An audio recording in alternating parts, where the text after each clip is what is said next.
I used to think the sound of rain was comforting. Tonight it feels like a warning. Each drop hits the window with a rhythm too steady, too deliberate, like a clock counting down. Daniel should have been home hours ago. His phone goes straight to voicemail. His scent still lingers in the hallway. Cologne mixed with cedar and something sharp I can't name. I tell myself he's fine. I tell myself everything is fine.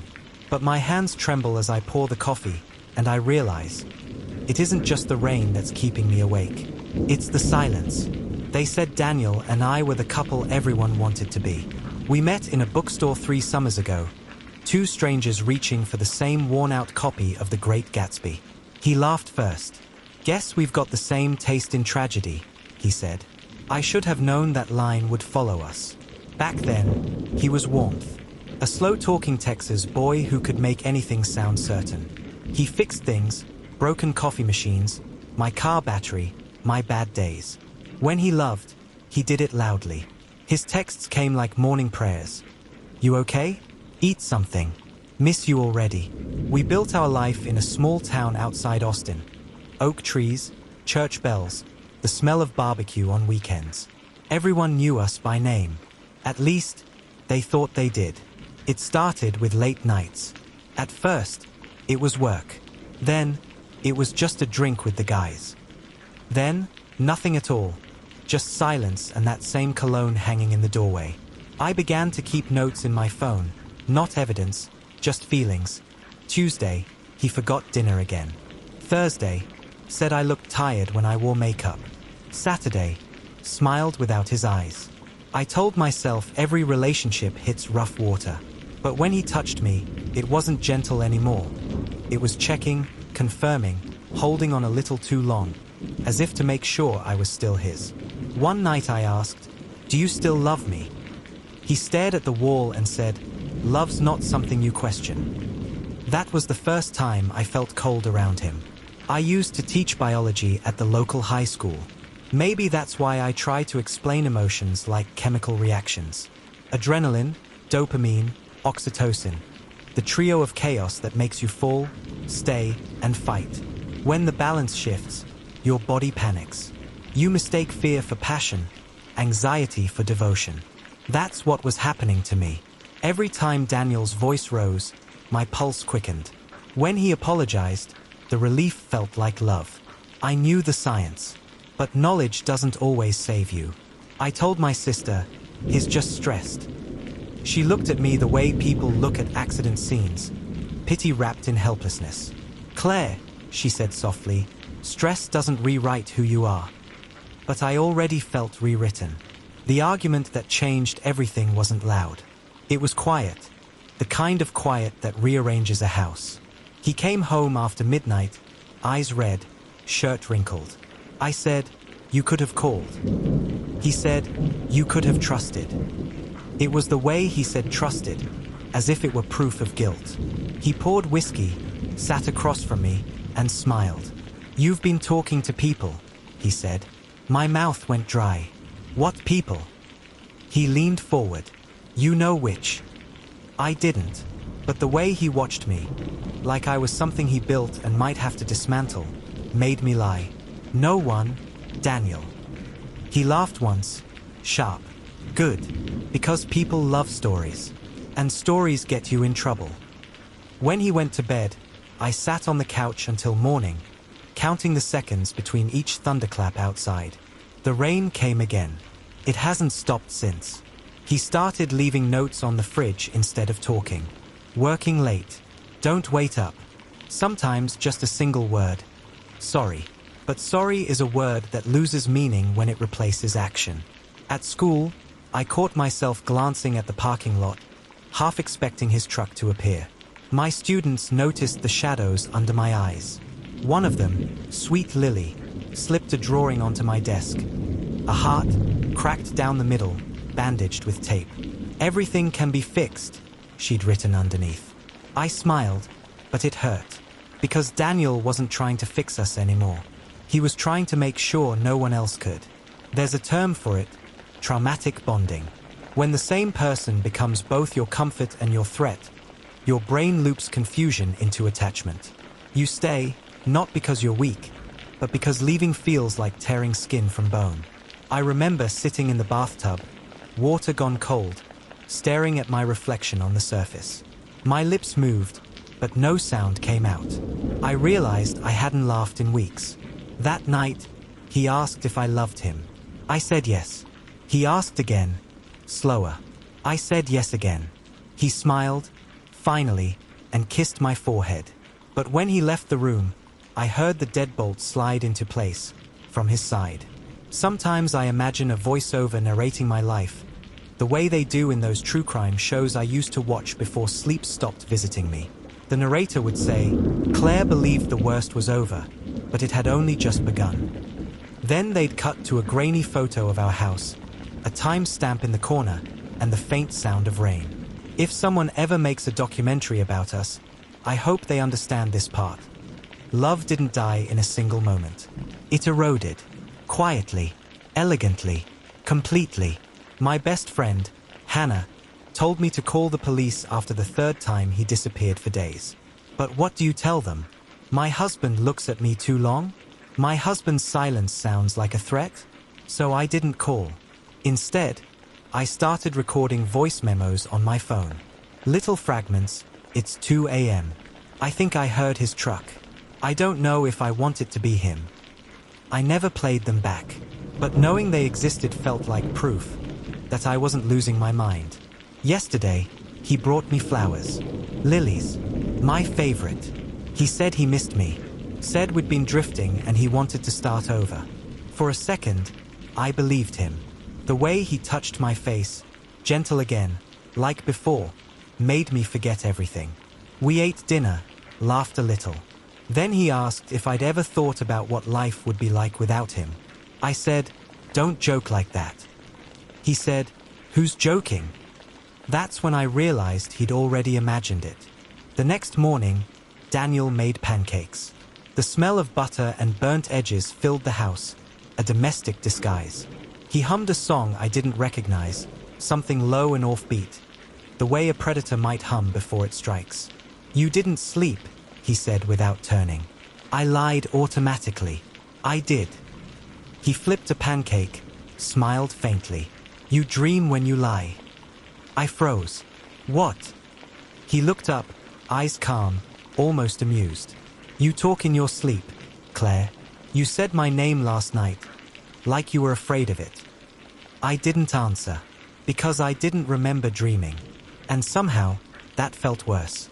He began working from home for a while. At first, it sounded comforting. More time together, fewer lonely nights. But within days, I noticed the pattern. His sudden appearance behind me while I graded papers. The way he'd quietly move my phone farther away when I reached for it. Calls from Hannah went unanswered. My mother's messages grew shorter. You okay? Haven't heard from you. Daniel said the signal here was bad. He even called a technician. A man who nodded at every word Daniel said and left without touching a single wire. The silence thickened. In documentaries, they always describe it the same way. Victims begin to disappear long before they're gone. I could feel myself fading, not from the world, but from my own story. One afternoon, I noticed a picture missing from our hallway. It was the one from our honeymoon. Me in a yellow dress, Daniel with his arm around me, grinning too wide. When I asked where it went, he said, glass cracked. I'll fix it. That night, I found the broken frame behind the shed, glass shattered, photo damp from the rain. Only his half of the picture was torn out. The next day, he kissed me like nothing happened. But I started hiding things, spare keys, my passport, a small envelope of cash under the floorboard in the closet.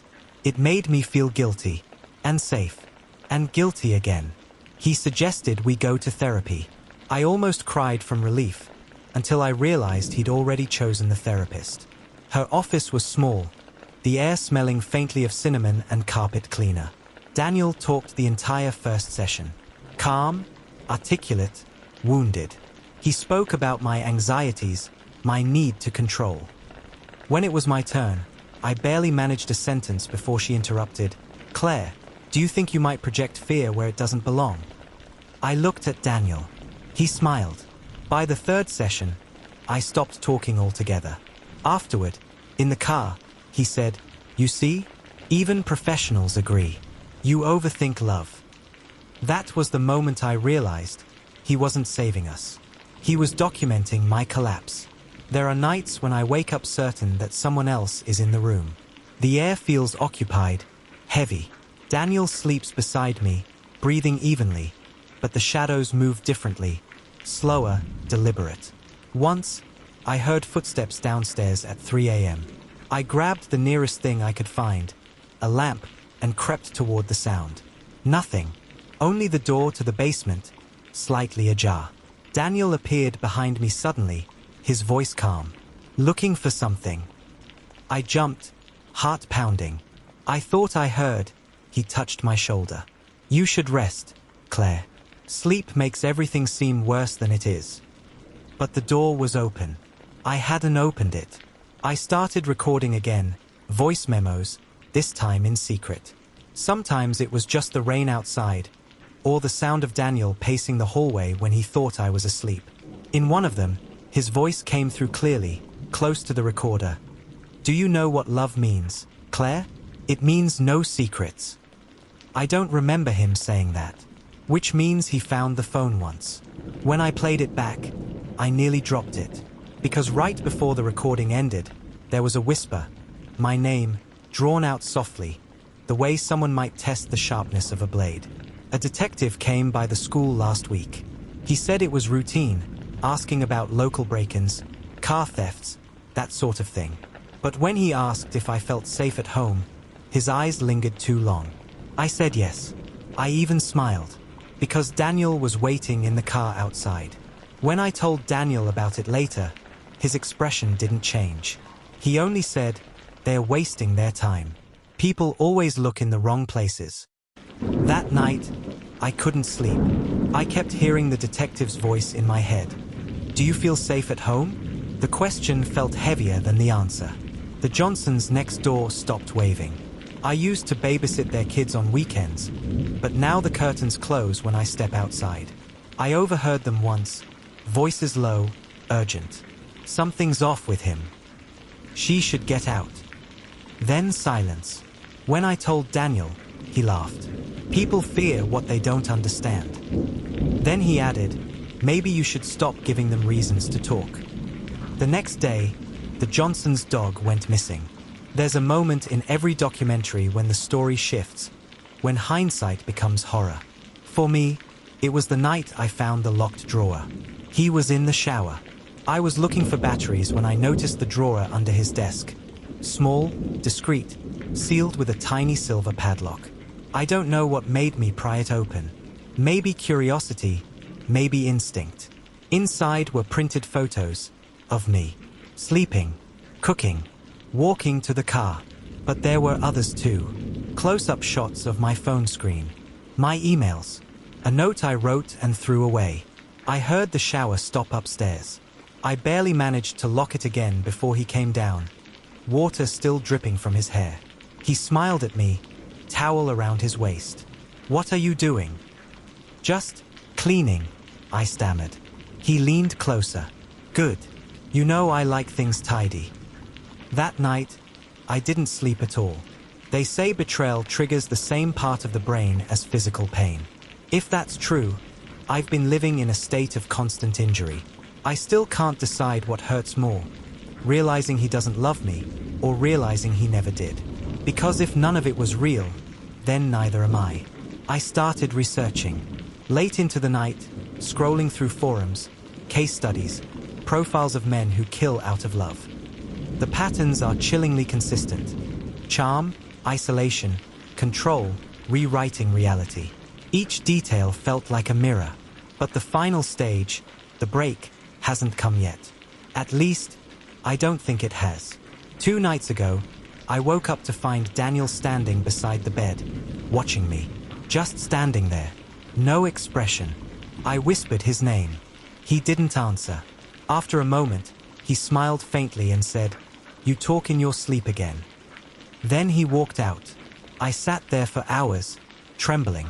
I tried to convince myself it was a dream. But the next morning I found footprints on the carpet beside my bed, damp, like he'd come in from the rain. And the front door? It was unlocked. I keep telling myself I'll leave. Tomorrow, after school, after payday, after one more calm day. But every time I think of packing, I hear his voice in my head, "You won't make it far." He says it like a promise, not a threat. Today, I caught him watching one of my old recordings, the ones from before I knew he was listening. He didn't stop when I walked in, just pressed pause, smiled, and said, "I like hearing how you sound when you think I'm not here." I don't remember how I got to the bathroom, but I threw up until my throat burned. That was when I decided, tomorrow, I will leave. No note, no goodbye, but deep down, I know he already knows. It's almost midnight. The rain's back. Daniel's truck isn't in the driveway, but his phone is still on the counter. I keep hearing faint clicking sounds from downstairs, like the lock turning, then stopping. I've packed a bag. Just one. My phone's recording right now, tucked in my pocket.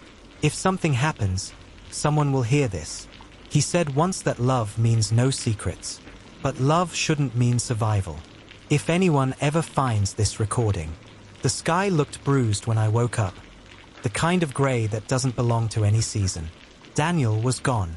His side of the bed was cold, the sheets tucked too neatly for something spontaneous. For a second, I felt relief.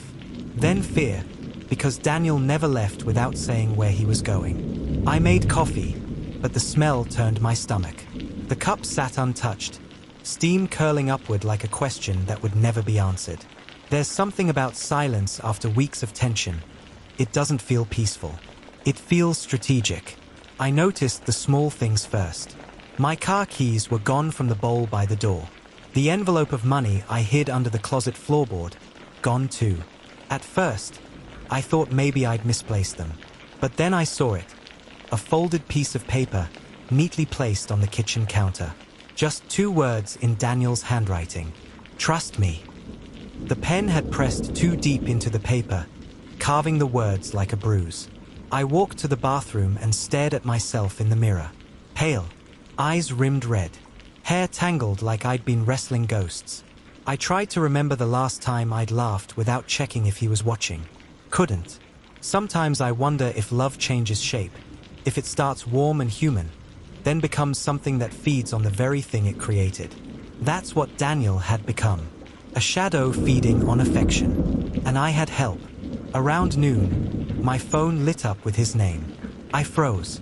My thumb hovered over accept, but before I could press it, the call ended. Seconds later, a voicemail appeared. When I played it, I heard nothing, just a faint hum, like wind passing through a tunnel. Then, very softly, "Don't go." I deleted it, then regretted it instantly, as if erasing proof that the monster was real. At 2 p.m., someone knocked. For a moment, I thought it might be him. But it was Hannah, my colleague, her face pale under the porch light even though it was still day. "Claire, are you okay?" she asked, voice trembling. "You haven't been answering." I stepped aside, gesturing her in. The house suddenly felt smaller with her inside it, like Daniel's presence still occupied every inch. She looked around nervously. "I don't want to scare you, but someone's been parked near the school all week. Old blue truck, the same one Daniel drives." My throat went dry. "Maybe it's just someone else's." "No, Claire," she said gently. I checked the plate. For a second, my body forgot how to breathe. That night, I went to the public library. My hands shook so badly I could barely type, but I searched everything I could about him. Old records, property history, anything. And there it was. A name that wasn't his. 2 years before we met, he'd lived in another state, under a different last name. Same date of birth. Same face in a small-town news article. The story said he'd been questioned in a domestic incident. No charges filed. The woman's name was redacted. My vision blurred. The computer fan hummed loud enough to feel like screaming. When I looked up, I caught a glimpse of something through the window, a familiar truck idling across the street. I shut the laptop and ran. Back home, Everything looked untouched. Too untouched. I went straight to the locked drawer under his desk, the one I'd opened weeks ago. It was empty, but taped to the bottom was another note, smaller this time. You can't study love, Claire. You can only surrender to it. My heart slammed against my ribs. He knew about the library, about everything. That was when I realized he wasn't following me. He was guiding me. The air in the house changed after sunset. Heavy, charged, aware. Every creak in the floor sounded intentional. Every reflection seemed delayed, like the mirror was deciding whether to reveal me. I whispered into the darkness, half to myself, half to whatever was listening. I'm not afraid of you. And the silence answered back with a sound, soft, almost affectionate. The back door closing. I ran upstairs, locked myself in the bedroom, and called 911. My voice broke before I could finish the address. The operator asked, "Is someone in the house?" I looked at the doorknob. It was turning. The police arrived 20 minutes later. Daniel was gone. No footprints, no truck, nothing. They checked the doors, the windows, the yard. One officer gently asked if I'd been drinking, if I was sure I saw what I said I saw. I wanted to scream, but exhaustion won. They left a card and a promise to check in tomorrow. When they were gone, I sat in the dark living room and thought about something I'd read once. How betrayal and love activate the same chemical reactions. Maybe that's why I couldn't hate him, because my body didn't know the difference anymore. I don't remember falling asleep, but when I opened my eyes, it was morning. Sunlight cut across the room like a blade. And there, on the kitchen counter, was my phone. The one I'd hidden in the bedroom last night. A new recording was saved. Timestamp, 3:17 a.m. Hands shaking, I pressed play. For the first few seconds, just static. Then my own voice, whispering in my sleep. Then Daniel's voice, calm and close, "Don't worry. You won't have to run anymore." The recording ended with the faint sound of footsteps walking away. Now it's night again. I've packed what little I can carry. Clothes, ID, the last pieces of myself that still feel real. The detective called earlier, said they'd patrol near the house. I thanked him, but didn't tell him I was leaving tonight. I need to disappear before Daniel decides I can't. I'm writing this by the dim glow of the stove light. Every sound feels amplified, the fridge hum, the faint tap of rain on the window. I keep thinking about the first time he told me he loved me. How safe it felt. How final. It's strange. The same words that once saved me now feel like a countdown. I'm in the hallway now, shoes on, bag over my shoulder. Outside, the streetlights flicker. The air smells of rain and metal. I take one step toward the door, then another.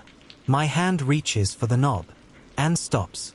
From behind me, somewhere deep in the house, a floorboard creaks. Soft, slow, familiar. I turn, whisper his name. No answer. Another step, closer this time. And then, a voice, low and calm, from the shadows. "Claire, you forgot to say goodbye." My breath catches. The house feels smaller, like it's folding in on itself. I can see his outline, faint, just beyond the doorway.